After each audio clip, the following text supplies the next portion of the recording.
Assalamualaikum friends, welcome to my YouTube channel. Now we start math 401 differential equation. इससे पहले कि मैं next proceed करूँ, अगर आप लोग मेरे चैनल पर न्यू हैं और आप लोगों ने मेरे चैनल को अब तक सब्सक्राइब नहीं किया है तो प्लीज़ सब्सक्राइब माय चैनल ताकि आप लोगों को न्यू आने वाली अप टू डेट मिल सके. Now we start.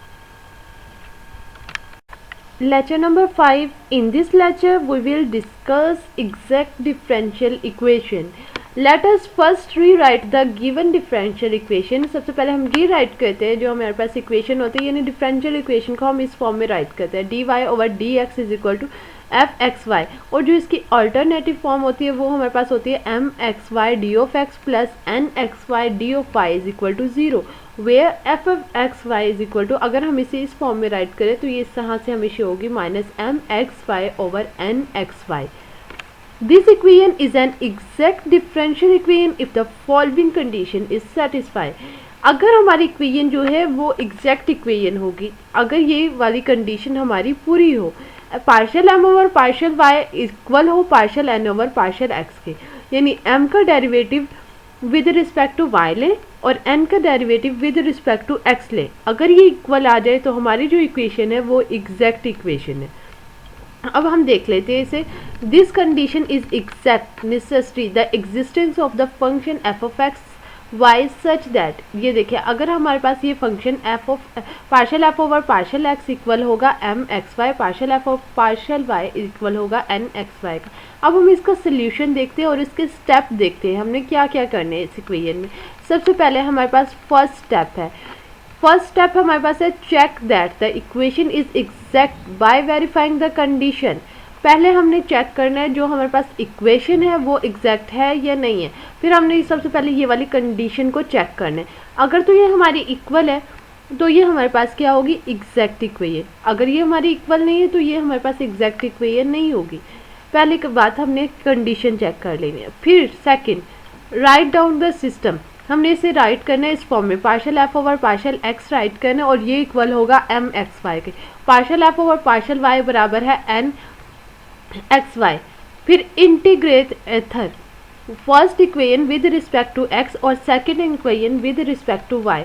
If we choose the first equation then, अब आपने क्या करना है, आपके पास दो इक्वेशन है, आपने आपकी मर्जी है इनमें से आपने कोई भी एक इक्वेशन चूज़ कर लेनी है. अगर आप ये चूज़ करते हो तो आपने इसका डेरिवेटिव लेना है विद रिस्पेक्ट टू इंटीग्रेट करना है विद रिस्पेक्ट टू एक्स. अगर आप ये सेकंड वाली इक्वेशन चूज़ करते हो तो आपने इसे इंटीग्रेट करना है विद रिस्पेक्ट टू वाई. ठीक है, हमने फर्स्ट वाली ली है तो हम इसे विद रिस्पेक्ट टू एक्स करेंगे. तो यहाँ पे हमारे पास प्लस थीटा वाई आ जाएगा. थीटा वाई एक आर्बिट्रेरी फंक्शन है वाई का जिसे हम इंटीग्रेट करते हैं with respect to X Y being. अब नेक्स्ट हमने क्या करना है, जब हमने इंटीग्रेशन ले ली है तो हम इस इंटीग्रेशन का अगेन पार्शियल डेरिवेटिव लेंगे विद रिस्पेक्ट टू वाई. यहाँ पे भी हमने पार्शियल एफ और पार्शियल वाई, इधर भी हमारे पास ये आ जाएगी और इसका हम जब पार्शियल डेरिवेटिव लेंगे तो ये थीटा डैश वाई आ जाएगा और ये एन एक्स वाई. अब हमने इसकी वैल्यू फाइंड करनी है तो हम क्या करेंगे, ये इस एन एक्स वाई में से ये पूरी जो हमारे पास यहाँ पे वैल्यू आएगी इसे माइनस कर देंगे और हमारे पास थीटा डैश की वैल्यू आ जाएगी. अब हमारे जो ये इक्वेशन है यहाँ पे तो हमें थीटा की वैल्यू चाहिए तो हम इसे क्या करेंगे, हम इसे इंटीग्रेट करेंगे और यहाँ से हम थीटा वाई की वैल्यू लेके यहाँ पे पुट कर देंगे. नेक्स्ट हमने क्या करना है, हमने फाइंड थीटा वाई फाइंड कर लेना. फिर हमारे पास जो पूरी इक्वेशन होगी उसे हम सी के इक्वल रखेंगे. If we are given initial value problem, अगर हमारे पास इनिशियल वैल्यू प्रॉब्लम गिवन होगी तो हम इसे सॉल्व करेंगे, अदरवाइज नहीं. और फाइंड द कांस्टेंट सी. फिर नेक्स्ट देखें हमारे पास एग्जाम्पल वन में हमारे पास आ जाता है 3x के Y plus two D of X is equal to plus X cube plus Y D of Y is equal to zero. ये हमारे पास आ जाते हैं इक्वल ज़ीरो के. अब यहाँ पे जो m है, फर्स्ट वाली इक्वेशन हमारी ये m है और सेकंड वाली ये हमारे पास n है. अब यह एग्जैक्ट कैसे होगी, अगर हम इसका डेरिवेटिव लें with respect to partial Y. अब पार्शियल वाई जब हम वाई के रिस्पेक्ट किसी चीज़ का डेरिवेटिव लेते हैं तो एक्स वाली इक्वेशन को हम एज अ कांस्टेंट फर्ज करेंगे. ये हमारे पास जो है ये कांस्टेंट है और ये हमारे पास वाई है. अब हमने इसका derivative with respect to Y लिया तो ये 3x स्क्वायर आ गया और ये हमारे पास तो है ही कांस्टेंट, तो ये 0 हो जाएगा। 3x के ये हमारा इसका डेरिवेटिव आ गया। अब हमने इसका डेरिवेटिव लेना है विद रिस्पेक्ट टू x। यहाँ पे y कांस्टेंट है, ये 0 हो गया। पावर शुरू में 3x का स्क्वायर, ऊपर वाली पावर में से एक पावर लेस कर देंगे, तो ये हमारे पास पार्शियल n और पार्शियल m आ गया। अब देखिए ये वाली चीज़ और ये वाली चीज़ दोनों इक्वल है, तो हमारा क्या प्रूव हुआ कि हमारी जो इक्वेशन है वो एग्जैक्ट इक्वेशन है। अब हमने इस फॉर्म में राइट कर लेना according to step 2। Partial F और पार्शियल एक्स हमारे पास है 3x के y प्लस 2, ये इक्वल है m के, और पार्शियल एफ और partial y x cube plus y equal है n के। अब हमने फर्स्ट क्या करना है, हम ये वाला फैक्टर चूज़ कर लेते हैं, इसकी हमने इंटीग्रेशन करनी है विद रिस्पेक्ट टू x। अब हमने इसको इंटीग्रेट करना है विद रिस्पेक्ट टू x, तो हम कैसे करेंगे? सबसे पहले हमारे पास जो है 3, अब इसका क्यूब y और डिवाइडेड बाय 3, तो ये हमारा इसके इक्वल आएगा जब हम इसकी इंटीग्रेट करेंगे इसे। अब ये वाला 3 इस वाले 3 से कैंसिल आउट हो जाएगा, x क्यूब बाय ये हमारे पास यहाँ पे आ जाएगा। अब हम इसकी इंटीग्रेशन करेंगे अगर विद रिस्पेक्ट टू x, ये तो कांस्टेंट है, कांस्टेंट के साथ हमारे पास यहाँ पे x आ जाएगा, ये हमारे पास आ गया 2x प्लस h। तो इस तरह से ये हमने इसकी इंटीग्रेशन कर ली है। नेक्स्ट देखिए हमने क्या करना है, हमने इस यहाँ पे इसका डेरिवेटिव पार्शियल डेरिवेटिव लेना है विद रिस्पेक्ट टू y। ये देखिए यहाँ पे हमने इसका पार्शियल डेरिवेटिव लिया विद रिस्पेक्ट टू y। जब हम विद रिस्पेक्ट टू y लेंगे तो ये हमारे पास यहाँ पे कांस्टेंट रहेगा x क्यूब, इसका हम डेरिवेटिव लेंगे तो ये 1 आ जाएगा। x cube as it is, यहाँ पे y नहीं है तो ये कंप्लीट 0, इसका derivative with respect to y h dash. अब हमने क्या करना था, अब हमारे पास जो वैल्यू थी वो n के इक्वल थी।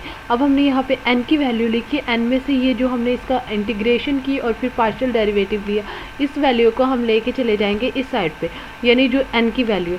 अब ये वाली वैल्यू इधर आके हमारे पास जो h डैश की वैल्यू आएगी, h डैश ऑफ x की वैल्यू होगी वो हमारी इक्वल होगी n माइनस, n की वैल्यू हमारे पास क्या है, X cube plus Y, X cube plus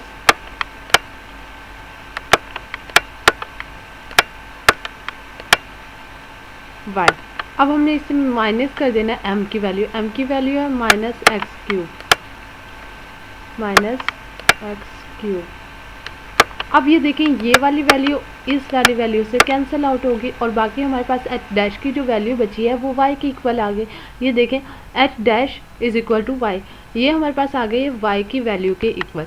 अब हमें क्या चाहिए, हमारी इक्वेशन में चाहिए हमें सिर्फ h और y की वैल्यू, तो हम इसे क्या करेंगे, हम इंटीग्रेट कर देंगे दोनों साइड पे। अब जब हमने इसे इंटीग्रेट किया तो ये हमारे पास h ऑफ y आ गया, और इसे इंटीग्रेट किया तो y की पावर में एक पावर यहाँ पे भी ऐड और नीचे भी y स्क्वायर ओवर 2।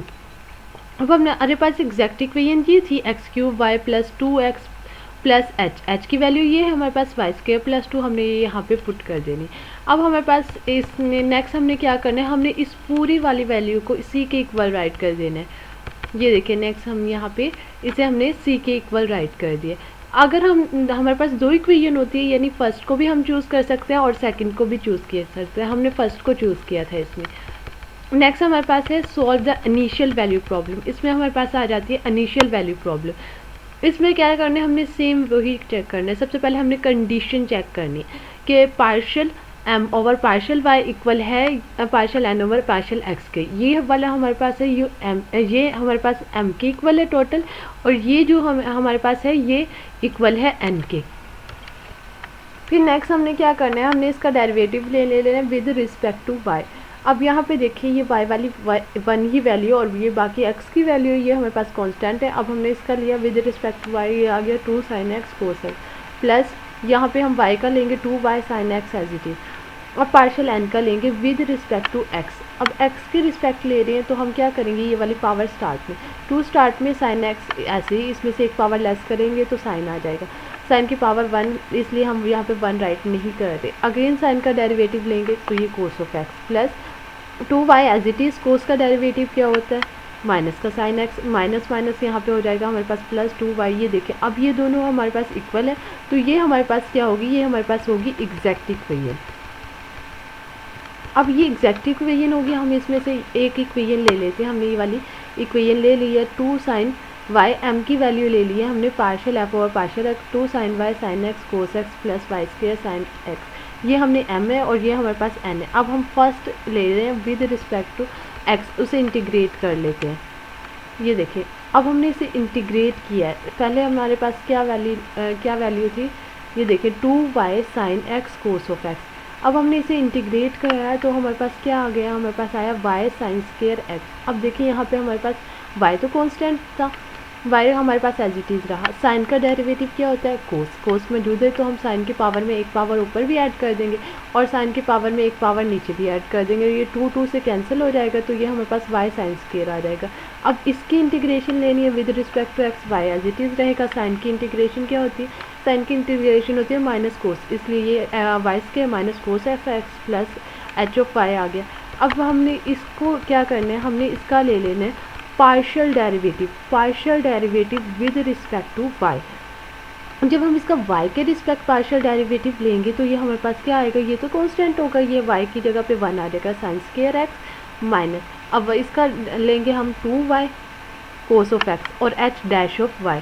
अब हम इसे किसके इक्वल रखते हैं, हम इसे इक्वल रखते हैं n के। ये हमने यहाँ पे n की वैल्यू लिखी, हम इस वाली वैल्यू को इस साइड पे ले जाएंगे। ये साइन हमारे पास ये जो साइन आ रहा है ये साइन इस साइन से कैंसिल हो जाएगा, उधर आके ये माइनस में हो जाएगा और ये इधर माइनस में उधर जाके ये प्लस में, ये इससे कैंसिल हो जाएगा, यानी जो h की वैल्यू आएगी वो हमारे पास होगी 0 के इक्वल। अब हमने इसका क्या करना है, हमने ले लेना है h डैश ऑफ की इंटीग्रेशन। जब हम इसकी इंटीग्रेशन लेंगे तो ये हमारे पास c1 आ गया, c1 एक कांस्टेंट है। फिर नेक्स्ट हमने क्या किया, हमने पूरे फंक्शन को c के इक्वल रख दिया, यानी ये वाला c2 के इक्वल रख दिया, तो ये हमने c1 c2 ये हमारे कंप्लीट c के इक्वल है। अब हमने क्या करना है, हमारे पास इनिशियल वाली कंडीशन थी x इज इक्वल टू 0 और y इज इक्वल टू 3। अब हमने इसमें क्या करना है, जहाँ पे x है वहाँ पे 0 पुट कर देंगे, यहाँ पे x है यहाँ पे हमने 0 पुट की और y की जगह पे 3 पुट कर देंगे। अब ये साइन 0 तो कंप्लीट 0 होगा, तो ये हमारे पास फुल वैल्यू 0। यहाँ पे हमारे पास 3 है, हमने 3 का स्क्वायर ले लेना है, तो ये हो जाएगा 9 और कोस 0 x की जगह पे हम 0 पुट करेंगे, कोस 0 जो होता है वो 1 के इक्वल होता है, तो 9 को हम 1 से मल्टीप्लाई करें -9, ये हमारे पास आ जाएगी c की वैल्यू। अब ये हमारे पास c की वैल्यू आ गई है। नेक्स्ट हमने क्या करना है, हमने c की जगह उसकी वैल्यू पुट कर देनी है। अब यहाँ पे हमारे पास -9, अब यहाँ पे -9 ही उन्होंने +9 किया, यानी माइनस से दोनों साइड पे मल्टीप्लाई कर दिया, ये वाली हमारी प्लस में आ जाएगी और ये वाली वैल्यू हमारे पास माइनस में आ जाएगी, ये हमारे पास सोल्यूशन वाली इक्वेशन आ गई। नेक्स्ट भी हमने यही स्टेप फॉलो करते हुए क्वेश्चन को सॉल्व कर लेना है। नेक्स्ट देख लेते हैं इस क्वेश्चन को। ये देखिए ये हमारे पास है m के इक्वल और ये वाले पास हमारे पास है n के इक्वल। सबसे पहले हमने इसका डेरिवेटिव लेना है विद रिस्पेक्ट टू y। अब विद रिस्पेक्ट टू y जब भी हम एक्सपोनेंशियल का फंक्शन का डेरिवेटिव लेते हैं वो एज इट इज़ आ जाता है e की 2y, और इसका हम अलग से ऊपर डेरिवेटिव लेंगे, 2y का अलग यहाँ पे डेरिवेटिव लेंगे तो ये हमारे 2 के इक्वल आ जाएगा। प्लस अब हम विद रिस्पेक्ट टू y ले रहे हैं तो हम ये हमारे पास होगी बाय पार्ट इंटीग्रेशन, यानी हमारे पास y है ये एज इट इज़ रहा, कोस का हम डेरिवेटिव ले लेते हैं, कोस का डेरिवेटिव होता है माइनस का साइन, तो ये यहाँ पे आ गया प्लस का sine x y. Again derivative लेंगे विद रिस्पेक्ट टू y तो ये x आ जाएगा, तो यहाँ पे x मल्टीप्लाई हो गया। नेक्स्ट हमने क्या करना है, पहले हमने इस y को एज इट इज़ रखा और इसका डेरिवेटिव लिया। अब y का डेरिवेटिव लेंगे cos x y as it is, ये देखिए y का डेरिवेटिव लिया, हमारे पास 1 आ गया और ये हमारे पास फंक्शन एज इट इज़। अब हमने नेक्स्ट क्या करना है, ये हमारे पास फंक्शन है, अब हमने इसको लेना है with respect to x derivative. अब हम इसका x डेरिवेटिव लेंगे तो x की जगह पे 1 और ये वाली हमारे पास 2e की 2y। अब फिर हमने यहाँ पे तो x नहीं है, ये तो कंप्लीट 0, इसके ऊपर हम बाय पार्ट लगाएंगे तो हमारे पास ये वाला आंसर आ जाएगा, यानी दोनों की आंसर इक्वल है, तो ये हमारे पास क्या होगी, एग्जैक्ट इक्वेशन हो गई। अब ये हमारे पास एग्जैक्ट इक्वेशन है, फिर हमने इनमें से एक इक्वेशन को चूज़ कर लेना है, यानी जिसको हमने इंटीग्रेट करना है। अब हम इस बार सेकंड इक्वेशन ले रहे हैं यहाँ से, अब हम इसे इंटीग्रेट करेंगे विद रिस्पेक्ट टू y। ये देखिए अब देखिए यहाँ पे हमने विद रिस्पेक्ट टू y करनी है, ये वाले फैक्टर हमने बाहर ले लिया और इससे भी इसे इंटीग्रेट करेंगे, -x भी हमारे पास कांस्टेंट होगा और इसे इंटीग्रेट करेंगे यहाँ पे इसे। फिर नेक्स्ट हमने क्या किया है, अब देखिए 2y को इंटीग्रेट किया, e की 2y एज इट इज़, नीचे हम ले लेंगे इसका डेरिवेटिव, तो यहाँ पे हमारे पास 2 आ जाएगा, ये वाला 2 इस 2 से हमारे पास कैंसिल हो जाएगा, ये हमारे पास आएगा x e की 2y और ये आ जाएगा माइनस साइन एक्स वाई अब देखिए इसके ऊपर हमने इसकी हम इंटीग्रेशन लेंगे, कोस की इंटीग्रेशन होती है साइन एक्स वाई, फिर नीचे हम इसका एक्स वाई का डेरिवेटिव ले लेंगे, विद रिस्पेक्ट टू वाई ले रहे हैं तो एक्स आ जाएगा, ये वाला एक्स इस वाले एक्स से कैंसिल आउट हो जाएगा ये, और साइन एक्स वाई आ जाएगा, और यहाँ पे है वाई। अब वाई की इंटीग्रेशन में हम क्या करते हैं, ऊपर भी पावर में एक पावर ऐड करते हैं और नीचे भी पावर में एक पावर ऐड करते हैं, तो ये 2 इस 2 से कैंसिल हो जाएगा, और यहाँ पे हमारे पास आ जाएगा वाई स्क्वायर प्लस एच का एक फंक्शन आ जाएगा। अब हमने क्या करना है, एच की अब हमने इसका लेना है partial derivative with respect to x. अब विद रिस्पेक्ट टू एक्स लेंगे तो ये e की 2y। अब ये हम साइन के साथ साइन का डेरिवेटिव क्या होता है, cos of x, cos x y, with respect to x ले रहे तो ये हमारे पास y आ गया, और यहाँ h डैश ऑफ x आ गया, ये हमारे पास इक्वल है, यहाँ पे हमने रखा इसको n की इक्वल। अब जब हमने इसको n की इक्वल रखा, यहाँ पे हमने n की वैल्यू, अब हम इस वैल्यू को इधर लेके जाएंगे तो ये इसके साथ कैंसिल आउट हो जाएगा, और ये वाली वैल्यू इस वाली value, H dash of x हमारे पास 0 के इक्वल आ जाएगा। जब हम इसे इंटीग्रेट करेंगे तो ये हमारे पास एक कांस्टेंट आ जाएगा, जब हम इस कांस्टेंट को हम अपने रियल इक्वेशन में यहाँ पे पुट करेंगे प्लस सी, तो ये हमारे पास सोल्यूशन वाली इक्वेशन आ जाएगी। नेक्स्ट एग्जांपल आप खुद प्रैक्टिस कीजिएगा, बहुत इजी है, सेम यही स्टेप फॉलो करने हैं इस एग्जांपल में भी, तो आई होप कि आप लोग कर देंगे। अब नेक्स्ट देखिए, नेक्स्ट भी आपने इसी तरह से इन्हीं स्टेप को लेके चलना है। फर्स्ट स्टेप आपने क्या करना है, आपने चेक करना है कि ये एग्जैक्ट है या नहीं। एग्जैक्ट है तो आपने यहाँ से एक फैक्टर चूज का पार्शियल डेरिवेटिव ले लेना है, पार्शियल डेरिवेटिव लेके एच की वैल्यू फाइंड करनी है, एच की वैल्यू फाइंड करके रियल इक्वेशन में पुट कर देनी है, तो ये आपके पास इसका फाइनल सोल्यूशन आ जाएगा। तो इस तरह से आप लोगों ने ये इक्वेशन सॉल्व करनी है। और ये जो एक्सरसाइज दी हुई होती है ये जस्ट प्रैक्टिस के लिए दी हुई होती है, ज़रूरी नहीं है कि पेपर में इसी एक्सरसाइज से क्वेश्चन आए। मतलब इम्पोर्टेंट बात ये है कि आपको मेथड समझ आना चाहिए, ये नहीं स्टेप समझ आने चाहिए, क्योंकि इस स्टेप को फॉलो करके हम कौन से मेथड को इस पर अप्लाई कर सकते हैं, ये इंपॉर्टेंट चीज़ होती है। एक्सरसाइज तो आपकी प्रैक्टिस के लिए होती है, इसमें से कोई 2 या 3 क्वेश्चन आप सॉल्व कर लें, यानी आपको मेथड समझ में आ जाए, it's okay. I hope you will be understand. अगर आपका कोई भी क्वेश्चन हो तो आप कमेंट में पूछ सकते हैं। Thank you for watching.